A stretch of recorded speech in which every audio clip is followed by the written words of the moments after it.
We talked last week a whole lot about Super Tuesday and big day on primaries. We had our primary in Texas. We had some big news emerge on Friday of this week. So we had our primary Tuesday. Votes are counted, winners are announced, numbers are announced.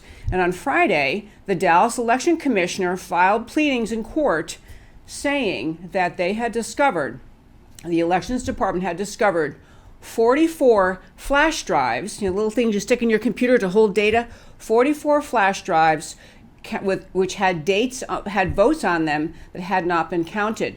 Roughly speaking, they're estimating 10% of the vote never got counted.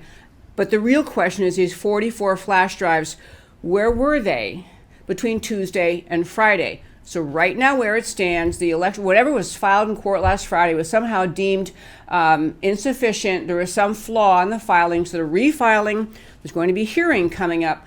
But I wanted to raise it in today's first five. Even if you live in Dallas, Texas, or wherever you live, these kind of stories matter to you, and I want to explain why. On our show several months ago, we had a guest named Russ Ramsland, and he was talking about the potential for voter fraud conducted or engaged in by people using remote access to manipulate voter data inside voting machines.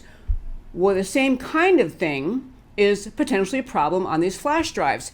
They literally hold, you finish your voting, everyone votes, you go home, they stick a flash drive in to all these different computers used for voting, and those flash drives hold data.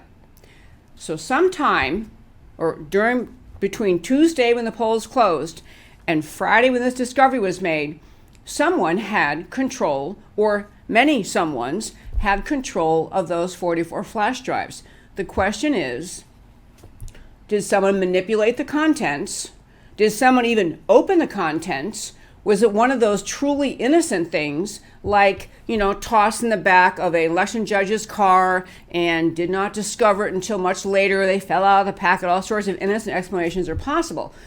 But the court filing it has to be withdrawn, but the court filing that was made last Friday contained inconsistent descriptions of what happened to those flash drives. And I raise this to say, no matter where you live, Dallas, Texas, or anywhere in the United States of America, the elections of 2020 are highly contentious. There are many valid concerns about election fraud in this country in all sorts of ways, from people remaining on voter rolls who don't belong there, election officials unwilling to clean up voter rolls, people registered in more than one state, the potential for manipulation of data that, as we talked about, and I really urge you, if you listen regularly, you probably remember this interview. I interviewed Russ Ramsland, who is the head of a group that had looked into the voter manipulation in previous elections in 2018 and could show, using a variety of things, or too hard to explain this first five, that you can show that votes can be and had been manipulated in past elections, remotely and electronically. So where we stand right now in Dallas, and I will keep you updated in this story, where we stand in Dallas is this.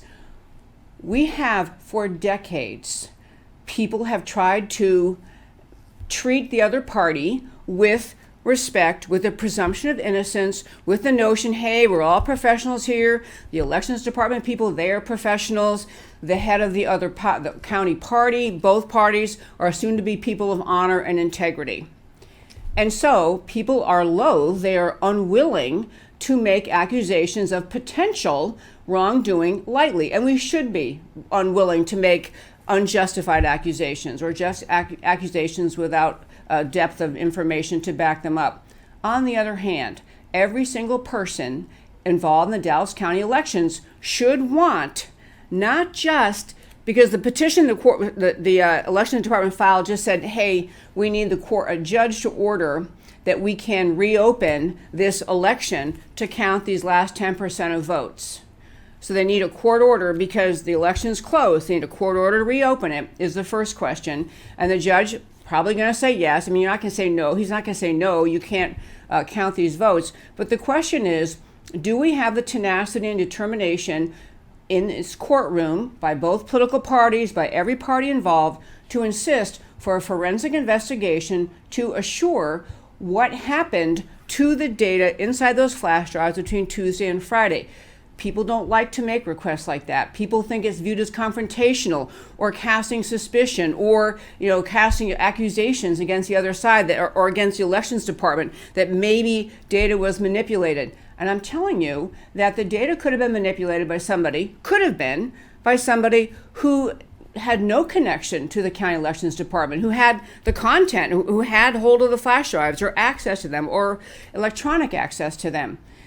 And whatever occurred between Tuesday and Friday, there needs to be the backbone and determination by people involved in this issue as we move forward resolving in Dallas to say, we can't agree this gets resolved until everybody knows what happened between Tuesday and Friday and also what was the chain of custody, who had these flash drives, who held on to them, how did they get from wherever it was that they were gathered at voting locations on Tuesday until they ended up being delivered on Friday, who had them, and what was, chain of custody, all that has to be determined, because if we don't pursue that, we're number one, willing to kind of surrender the idea that maybe something bad happened, but we're just gonna let it go because we don't want to be viewed as confrontational, unfair, accusatory of whoever held on to them, of the other party, of the elections department.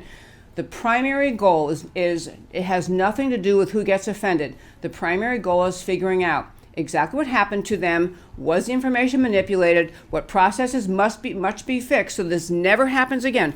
All of that has to be resolved for the voters in Dallas County and really across the country to feel like we have a system committed to election integrity. And that, my friends, is today's First Five.